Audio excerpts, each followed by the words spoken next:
Welcome to Economic Vitality Unplugged, the podcast where we highlight the people, projects, and ideas that are powering Tallahassee-Leon County's economy. I'm your host, Keith Bowers, and today we're talking all things tech.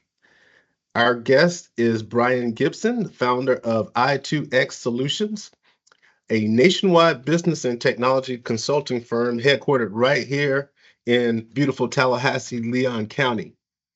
Their mission is simple but powerful. Turn complex tech challenges into solutions that make businesses stronger. Bryan, welcome to the show. How you doing today? Thanks, Keith. Doing great. Excellent. So let's just start at the beginning. Tell us a little bit about the story behind i2X Solutions. What inspired you to start the company and why did you choose Tallahassee as your headquarters? Yeah, I think it actually makes sense to start with a lot of times what people ask me many years after knowing them is what does i2X stand for? And the idea behind i2X is it's idea to execution. And what I found for a lot of places, small businesses, as well as even large enterprises, business leaders had a hard time putting their ideas into action.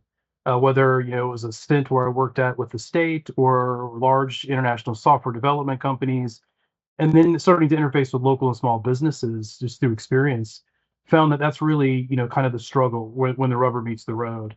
And so the idea behind i2X Solutions was always to take the best of what we have in service delivery and the knowledge and allow our clients to take that and leverage that to gain the sort of business successes they're looking for that maybe they're not sure on how to achieve. So much of this starts with an idea, and then how do you go to the next step and the next step, and what is the next step? And we help our clients achieve that. Tallahassee is a great place to do that for multiple reasons. One, great place to live. Two, a great ability to pull incredible talent from our educational institutions right in our own backyard. And three, there's a lot of good opportunity to network and cut teeth and learn things here in this community, because the community is very much oriented around small businesses, innovation, and kind of propping each other up. Yeah, well, your company operates under two mottos. The first one is simplifying tech, amplifying success. Yeah. And the second one is technology made simple, your business made stronger. What do those phrases mean to you and how do they guide the work that you do every day? So much of what we do with technology is just translating it, kind of boiling it down for people, bring it into their language. And that's really what you see in both of these statements, is this concept of simplifying what maybe is more complex with technology. We can adopt technology all day long, but if we don't know how to use it, if we don't know the terms, if we don't know how to put it in place, we can't gain those successes. And so by taking very complex things, very maybe new terms to certain people in technologies and innovations, and put it in terms that they can understand, that make sense to them in their business, their jargon, their vernacular, their adjectives, their nouns. We actually allow them to take advantage really of existing technologies as well as not just new ones. And in doing so, it makes their businesses more resilient and more capable of scaling and growing. Technology is the only thing that allows us to do that. You can only make so many people so quickly. Technology allows you to scale your business and do more with less faster than just about anything else we've seen. So anything that can help people adopt that is always kind of our mission. So do you think the big hurdle that you have to negotiate would be the I guess the level of technical savviness that these companies have when they approach you with a problem, they realize that they've got a technical problem, but like you stated, they might not know exactly how to communicate that. And then if they can't communicate it, it's probably difficult for them to resolve that issue. Is that what I'm hearing? Yeah, absolutely. And that's I think part and parcel to the translation concept. We call ourselves translators all the time, right? And that's really probably the best metaphor for it is what is their language, their method, their mode even. It's not just the words, Keith. Sometimes it's like you said, the way, right, the content, the depth that they have in those areas that prevents them from, or the lack of depth prevents them from really being able to tell us, exactly what the problems are and how to solve them. So there is a lot of that. It's very deeply rooted in communication, and it helps to get to know people and their business, and that clears things up pretty quickly. Okay, so listen, i2X Solution, you guys offer a wide range of services from managed IT support to cybersecurity to strategic consulting. For someone like me who isn't in the tech world every day, how do you explain the kind of problems you solve for your clients?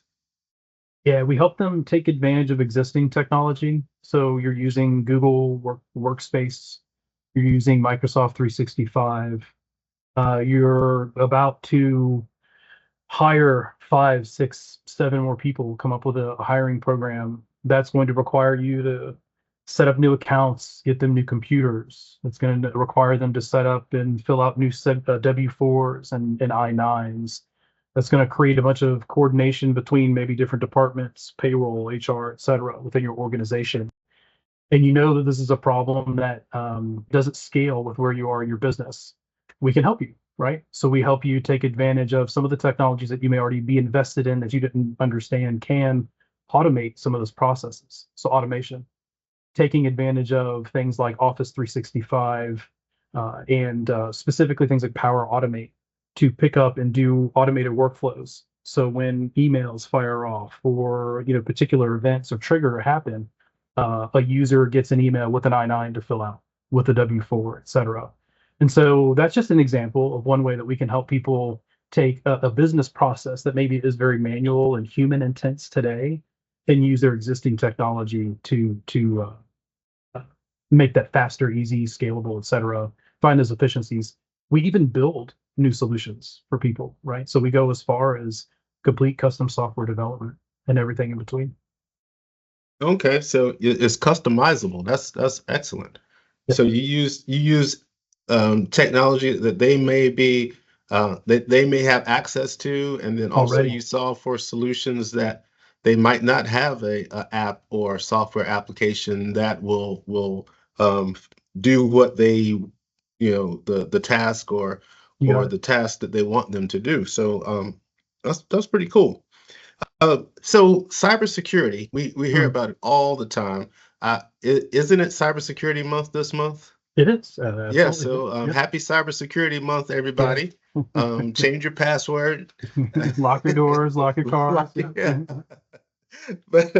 But cybersecurity plays such a critical part in doing business today, especially for small and medium-sized businesses. What are some of the biggest challenges you see in this space, and how does your company help these companies protect themselves? Yeah, and that's a complementary side of our business, right? So where we think about things from a consulting, business process, et cetera, perspective, we're often always thinking about how secure are these things. It's just a kind of a thing you have to think about these days. And in our cybersecurity practice specifically, we're really helping people with making sure that their systems are being monitored 24/7, 365. And that's probably the most important part.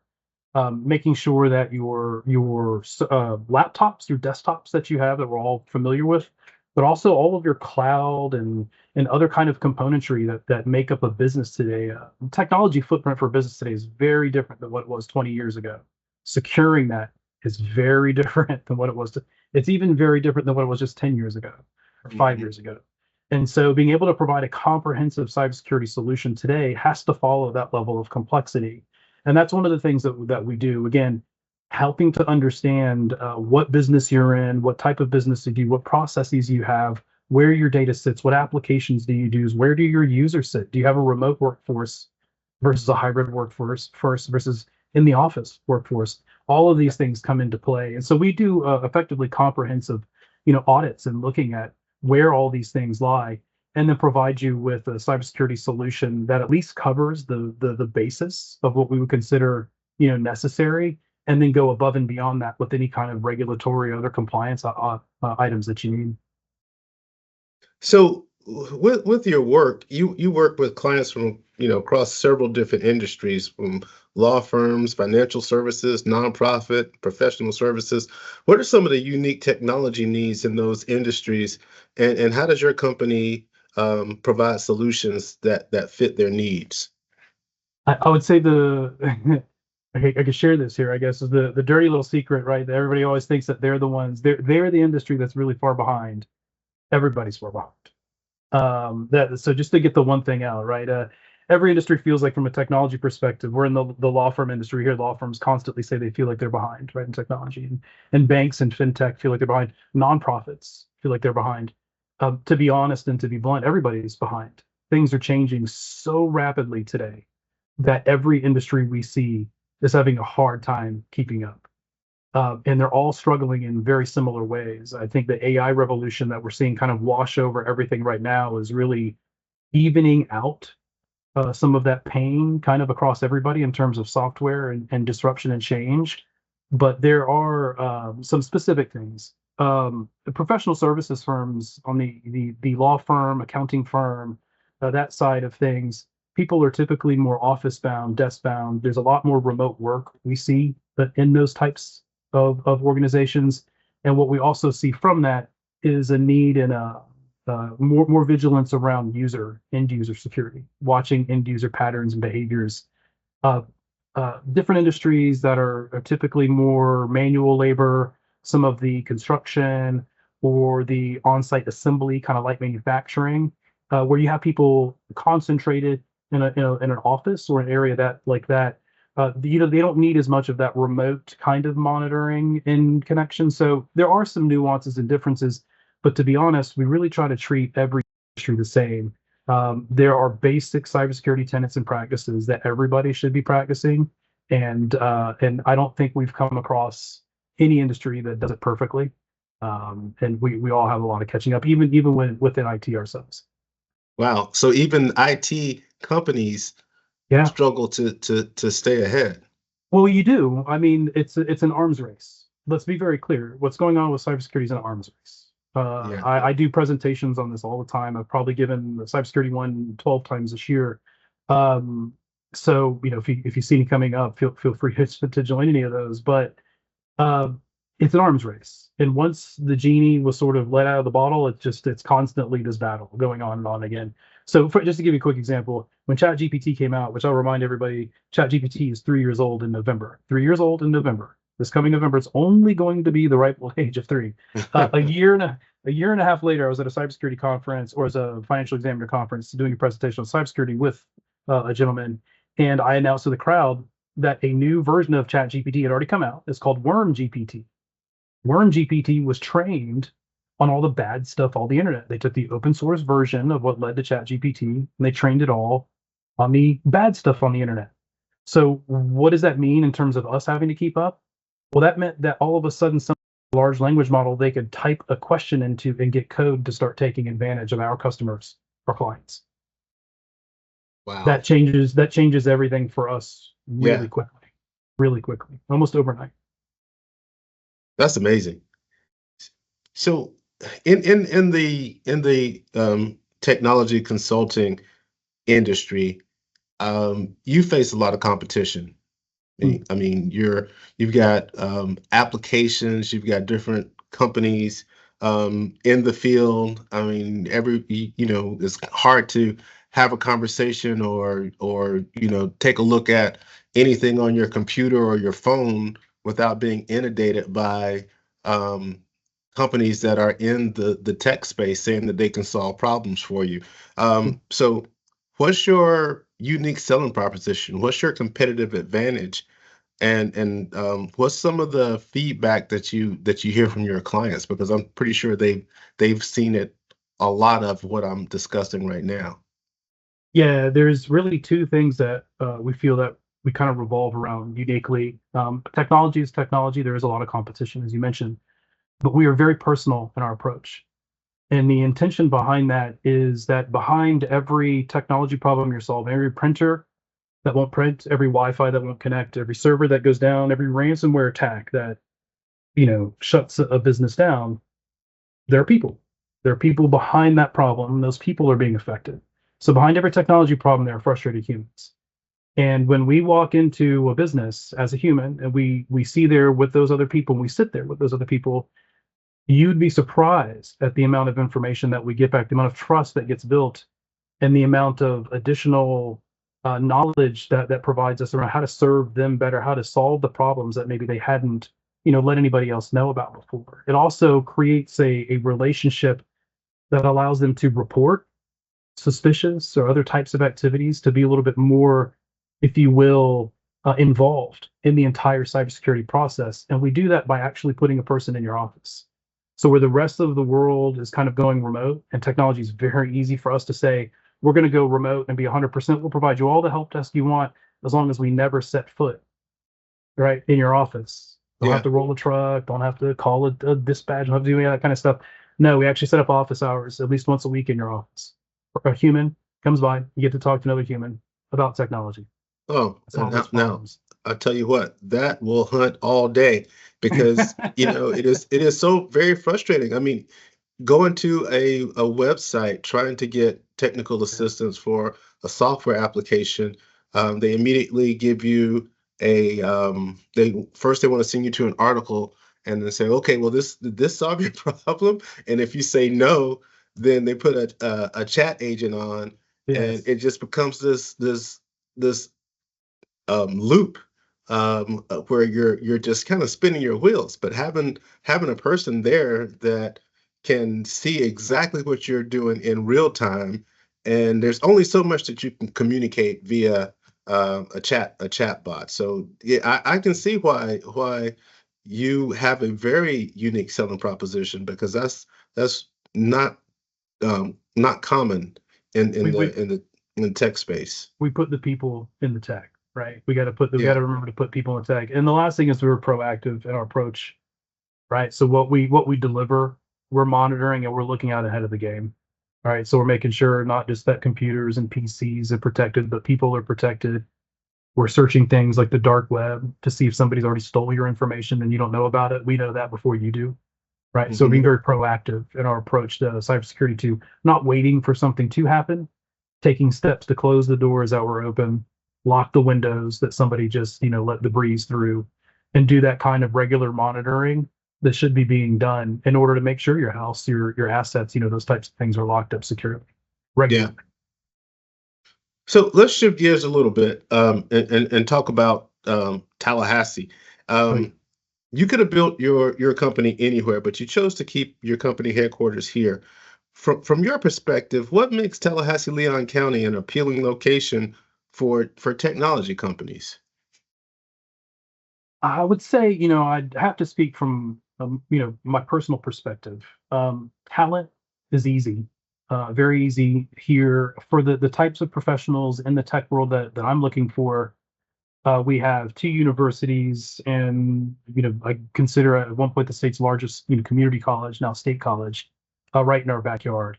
Uh, i2X has benefited from fertile ground of internships through the years. And just incredible. I've probably provided 3 or 4 first-time jobs for interns out of FSU.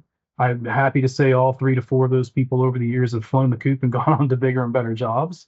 Right. But we've been that part-time, get your feet wet, understand what it's like to work in a professional environment and get a first job and learn some of those first job kinds of things here with some really, really quality candidates that have gone on to, I said, larger places, Microsoft, larger companies in the Big Four, Tampa, Atlanta, Houston, et cetera. So I think talent has been a very big thing. It's also a great place to have a work-life balance. And I think that's very important. If we've learned anything outside of COVID, lots of things on the other side of COVID that we've learned, BC, say before COVID. Work-life balance is important. And you can go to bigger cities, you can go to much larger markets, you can start a business and really try to, jump into the rat race and put your foot in all the right places and really go gung-ho. But that's a different speed, and that's a different level of success, and that's a different volume. That also comes with a different work-life balance. And you can have a very high work-life balance to success ratio, in Tallahassee, and I think that's important. That is very important. And it's a ratio we probably don't talk about quite a bit, and that is, business success to work-life balance. You can have a tremendous amount of business success here in the state's capital and have significantly, I think, higher work-life balance opportunities than you would in some of our larger cities.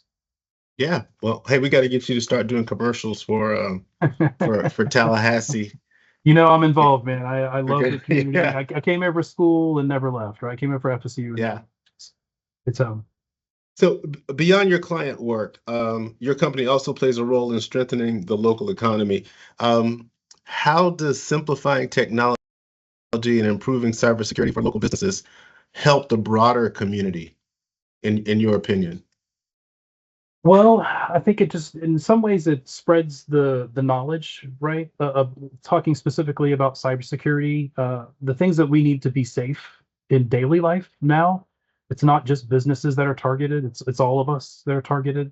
I personally get involved with some initiatives like this, educating seniors, educating underserved population, more vulnerable populations to this type of technology. I think when we come into a business and we are providing monthly training for every employee to understand what a phishing email looks like, right? It's 5-minute videos. And when we come in and we're training those people, we're not just training them for their business, we're training them for their lives, right? So they know when they get that personal email that purports to be from their child's teacher and it's asking them for, some field trip money to upload or click here and do something like that. Hopefully some of that business training, right, that we've helped them gain as just an individual, as an employee, is helping them in their personal. So I think largely it's in what we're doing as a service and knowledge that can help the broader community take some of these lessons, because as I said, we all face it day to day. It's not, and I talk about this in my presentation more recently, this isn't just a business issue. This is a personal issue. It's an individual issue. Every single one of us deals with cybersecurity on a daily basis. Yeah, it is. It's sort of like the gift and the curse. I mean, the technology is a great tool, but the opportunity to weaponize technology also poses a great threat, and we're seeing that play out, daily. So it's too easy. There's two things I talk about as being too easy, Keith. It's too easy to find. I can go find information about you on the dark web and create a campaign to target you right now. I can do it in 5-15 minutes. It's easy. Easy to do. You know what else is also very easy for me to do? Get money from you anonymously, right? I'm not going to ask you to cut me a personal check and put it in the mail, right? That's not going to be the way I defraud you. But now I have something called Bitcoin, right? I can take these anonymous or pseudo anonymous, highly anonymized payments and actually extort you in ways that nobody's going to be able to trace me down. So it's gotten easier to receive the reward and it's gotten easier to do the deed. yes, and we're seeing both of those have happened kind of both of those. simultaneously. Yeah. You're absolutely correct. So looking ahead, technology changes fast. What trends should businesses, especially small and medium-sized businesses, be preparing for over the next few years? I typically try to yell bingo every time I hear the word AI before I expect it. But I would say AI. Okay. I'm the guilty party in this conversation, right? I think I said it first. AI, but behind AI is what I would rather address my answer directly to, because I think what we're calling AI in a lot, especially small businesses, again, people who understand enough tech to be savvy and do what they need to do to operate, but don't, I'll move all the way over to, a technology expert kind of side, is automation. Automation.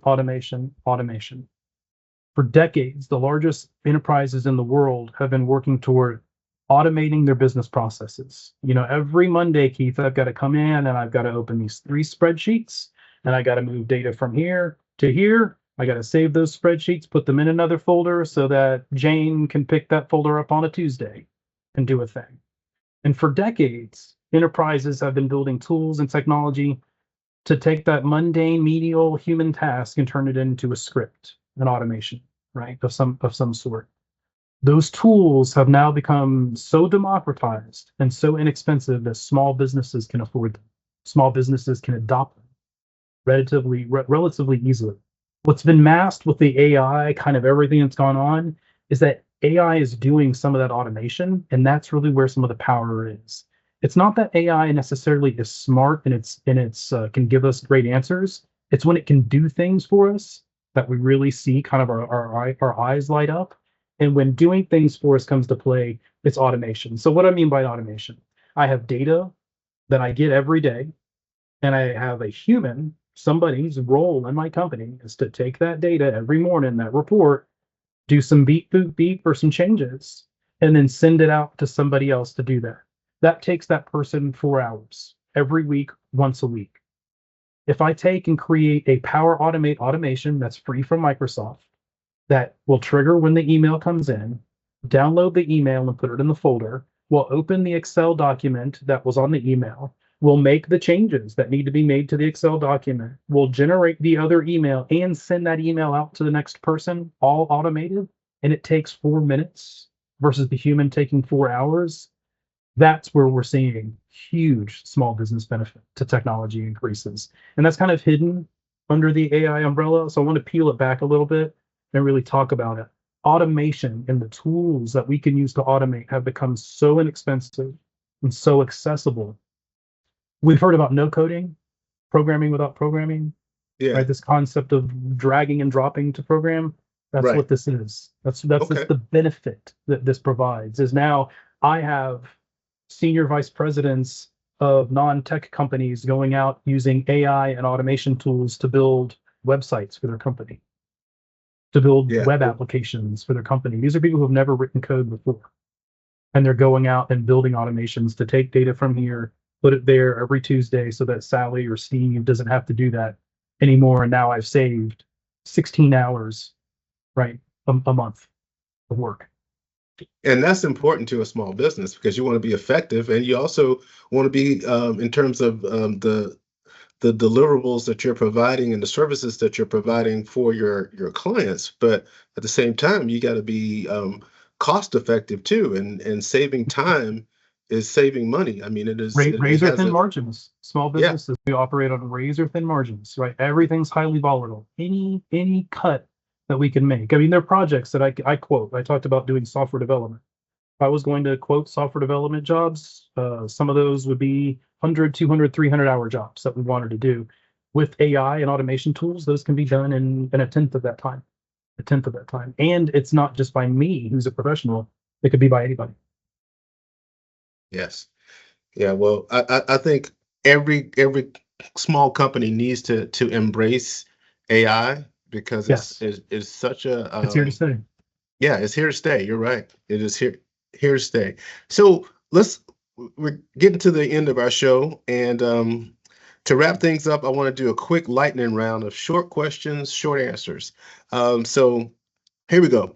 What's one tech myth you'd love to bust?